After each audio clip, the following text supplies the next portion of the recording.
Hi everyone, and welcome to L.A.L.L Nutrition. My name is L.A.L.L and I'm a holistic nutritionist. And this video is my May favorites. Again, I love doing these videos because I can just give you tips on, small little things you can start incorporating into your life to feel healthier and to have a more healthy lifestyle. So I have a few items today that I've been really loving and using. So I'm going to start off with, let's see, what do I have here? I have some notes. One of the first things I have is organic cilantro. So I'm really feeling lately loving having more fresh herbs. I find that the flavors actually just spice up whatever salads or whatever you're eating, even if you were to put a bit of this in a saute or a soup at the end. My grandma's soup, this is amazing right at the end. It gives it such an amazing flavor, and I have a recipe for that on my blog that I'll link to. But majority of the time when I use fresh herbs, I try to use them in a salad dressing, and I try not to really cook them. Cilantro is an amazing herb for removing heavy metals from the body.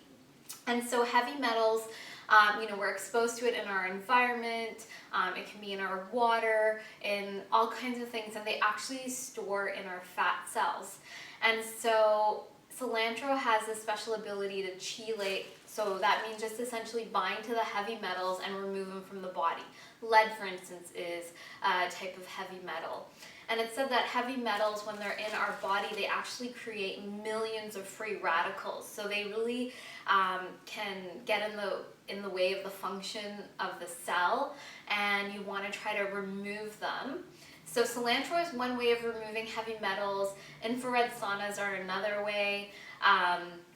And chlorella is also really great. I haven't been using chlorella lately as much, but just knowing that cilantro is an amazing chelator inspires me to use it more. It's said that about 1/4 of a cup per day of this herb, and you could try to put it into a salad or a smoothie, really helps to detox the body of heavy metals.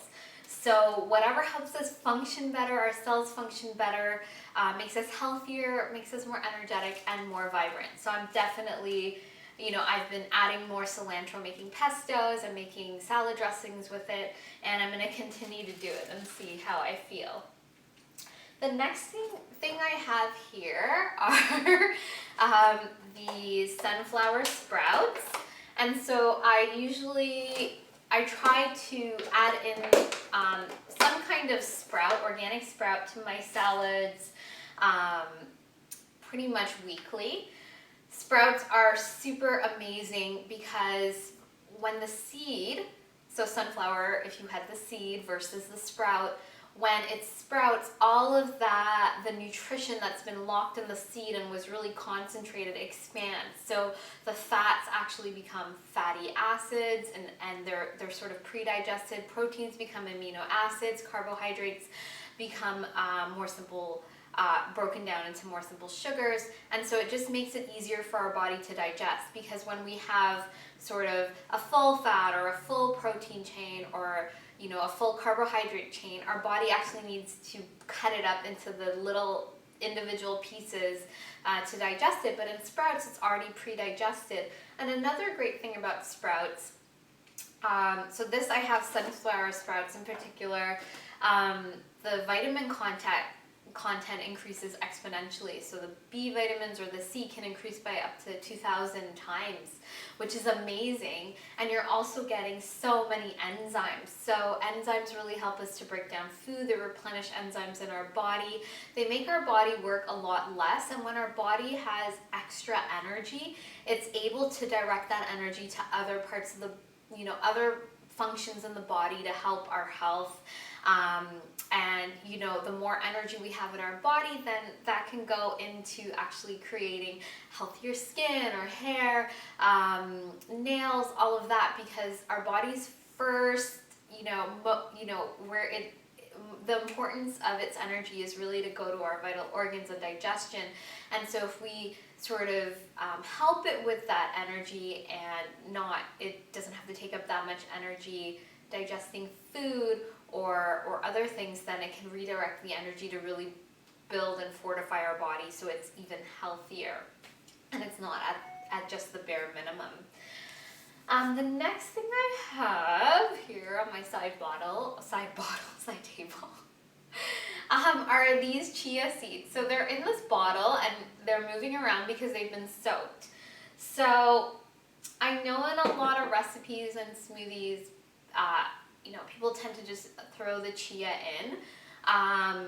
The thing is that when the chia for instance is really good at absorbing water, if you just have the seed and you don't pre-soak it, you actually start dehydrating your body if you were to consume just sort of the dry chia seed, because it will suck out water out of your system. And it also makes the seeds a little acidic. When you hydrate it, so it expands about 15 times its size. So this is like 2 tablespoons in like a cup of water. And I let it soak, if I'm making a chia pudding, I let it soak at least 20 minutes, or I've been adding, a tablespoon or 2 into my son's smoothies and sometimes mine in the afternoon. So I just have it in the fridge and it lasts maybe about a week or so. But when you hydrate the chia, it just makes it that much more digestible. You're not gonna dehydrate your body. And chia, I've talked about it before, but chia is such an amazing seed because it contains amazing plant omega-3s. It has tons of antioxidants. It's great fiber, so it has soluble and insoluble fiber. But with the soluble fiber, it actually just conforms to your digestive tract, so it's very gentle fiber. So it helps to detox you and cleanse your system. It contains tons of calcium, so you actually get more calcium from probably plant foods than you would from milk or dairy products, which a lot of people don't know. And chia has an amazing source of calcium and magnesium and other minerals that are great for bone health. And chia is also really great at regulating your blood sugar levels because of the fiber. So I make a chia pudding that's sweet, but I know, and I add in cinnamon, which is also great too, but it helps to just balance and stabilize your blood sugar levels if you are, diabetic or you have issues with your blood sugar. What else do I have here? So chia, much like flax, has tons of omega-3s, and I usually prefer to have chia. Flax, you have to grind it up to sort of release the omega-3s, otherwise you're just consuming it as just like an insoluble fiber. It'll just come straight through you. So I'm really into chia. And let's see, what else do I have here? Oh, so I have this Giddy Yo-Yo, not Giddy Yo-Yo, what am I saying? That's another brand that I like. Chocosol chocolate, and it's luscious coconut, and I am a chocolate addict, so I'm really enjoying this luscious coconut. It has cacao, coconut sugar, and organic coconut butter. And the reason I chose to sort of talk about this is that this chocolate has coconut sugar, and I don't I shouldn't even say that. I don't have a lot of sugar, only if it comes in the form of dark chocolate, and coconut sugar is an even better sugar alternative. Not that you're going to go crazy with sugar alternatives.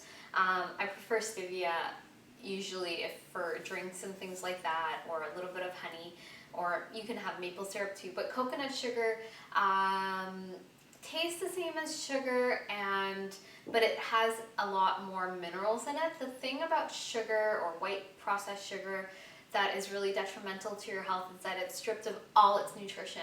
So it can be equated to sort of like cocaine, because it comes from a coca leaf.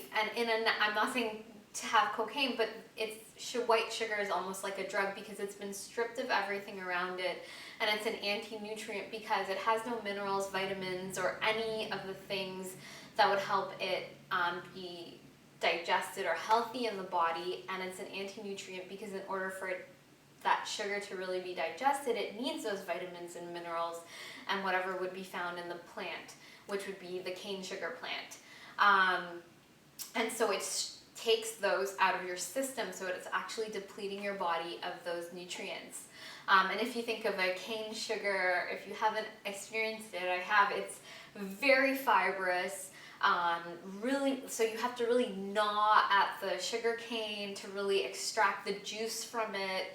And so it's a big process, whereas the sugar is just like taken out and just very simple. So you can see the type of fiber and density of the actual sugarcane plant to help you, make sure you're not consuming that much sugar. So we can think back to nature in terms of that. Anyways, I'm totally going off topic in a way, but this chocolate's really great as a treat. I am such a chocolate addict. Like, I don't, I have chocolate pretty much every day. But it's good to look for dark chocolate, and you treat it as something that's pleasurable and try to savor it.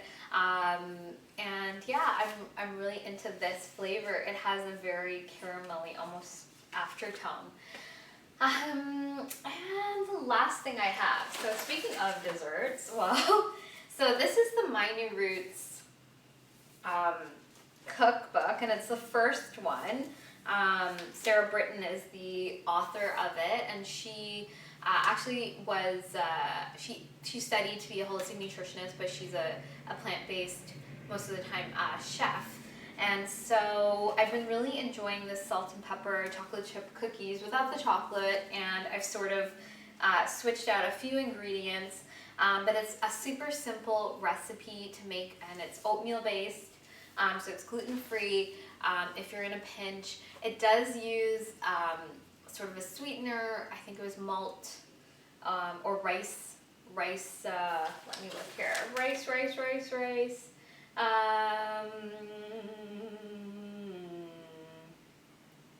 see, brown rice syrup, but I actually use maple syrup instead. And it has coconut sugar, so I don't normally use those. It's very rare. But this cookie is very crispy, and it reminds me of Dad's oatmeal cookies that I used to have as a teenager back in the day when I didn't know anything about food, really. But it's a nice recipe. I also really love Oshi Glow's, her banana bread muffin top oatmeal cookies, which are, for me, it's more whole foods based and sweetened with dates and banana, which I prefer. But this is a great cookie that I've been having and my son's been enjoying, and it's a great little treat it's a bit healthier. So those are the things I've been enjoying last month.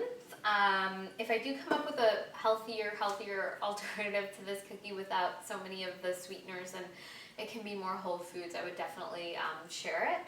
But yeah, those are what I'm enjoying right now, and I hope it's inspired you to add in these foods into your diet, into your life, and to really think about the benefits. So with the cilantro, just thinking about how you're removing heavy metals, for me, that's amazing. I love thinking about that, knowing that I'm doing something really great for my body that helps motivate me even more, and knowing that I'm putting such great nutrition into my body and just feeding it all great things. So let me know if you have any questions about those foods, any of the things I've mentioned today, or any other questions, please do let me know. And I look forward to sharing more with you, and let me know if you have any other topics you'd like me to talk about, and I'd be sure to take them into consideration. So have a great day, and I'll talk to you soon. Bye!